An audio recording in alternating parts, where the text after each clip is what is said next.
您不是说放生就是愚昧吗？不可以这么没礼貌。老教授，我们欢迎您来放生。是啊，欢迎你。愚昧的是我呀！一念地狱，一念天堂。只要我们把握住当下的这一念真诚慈悲，过去的我们就不要再多想了。从现在起发心放生，一样功德无量。谢谢大家。阿弥陀佛，你看看，这也是您佛缘深厚啊。这个梦可真是当头棒喝，在猎人刀子过来的一瞬间，我才体会到我错了。因为你以前反对和阻挠人家放生，跟众生结下的冤仇太深太重了，所以菩萨慈悲用这个梦境来点醒你。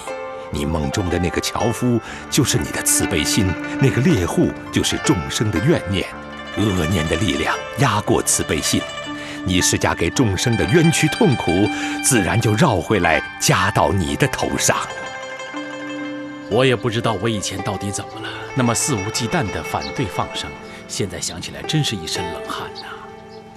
哎，如果那些还在反对放生的人也能像您这样就好了。为什么现在反对放生的人那么多呢？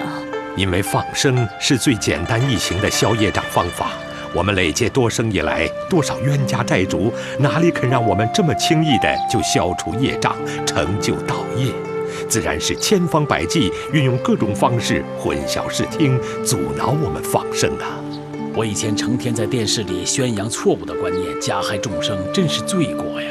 老教授，只要我们从今天起积极的放生护生，同样功德无量的。首先，我要承认我犯下的错误，不知有多少生命因我而受苦受难。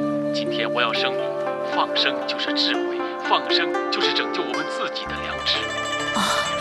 对呀，这位老教授觉悟了。好像还是有很多人不支持放生。我也觉得现在提倡放生很难，这是为什么呢？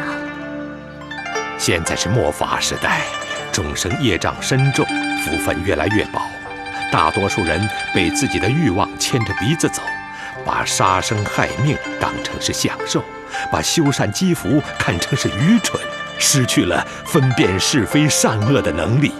放生的因果道理相当深奥，被世俗偏见所阻碍的人们对放生没有办法升起信心，也是理所当然的。我一定要让大家知道放生很快乐，要让更多的人也来放生。再说，放生一定要很小心，不能随便放。有人把鳄鱼放到公园里的水池内，造成游园大众的惊慌；也有人把一些毒蛇放到市区内的小山坡上，造成社区住户的恐惧。这样的放生一定会破坏社会的安宁，自然被人反对。所以在发心放生前要计划周详，这样被放的物命才能继续活下去。天地万物都有灵性，哪有不知道感恩图报的？也许下辈子还得靠它来救我们呢。尽管放心的去放生，要知道种什么因就一定能得什么果。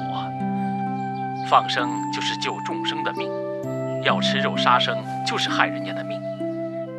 恶因恶果，善因善报，跑不了的。所以戒杀放生，功德无量无边。阿弥陀佛，阿弥陀佛，阿弥陀佛。王老师，放生的物命总是有些会在过程中死亡。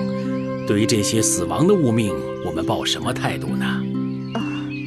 老法师告诉过我们，福报最大的莫过于这些经过放生、皈依、念佛一事之后当天命中的众生了。相信他们能够藉此早日脱离三恶道，早日转生念佛修行，往生西方极乐世界。这样的殊胜因缘去哪里找啊？所以我们只管发慈悲心，救赎生命，设身处地地为每一个生命着想。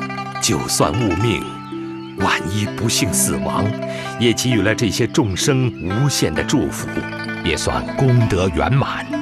阿弥陀佛，阿弥陀佛，阿弥陀佛。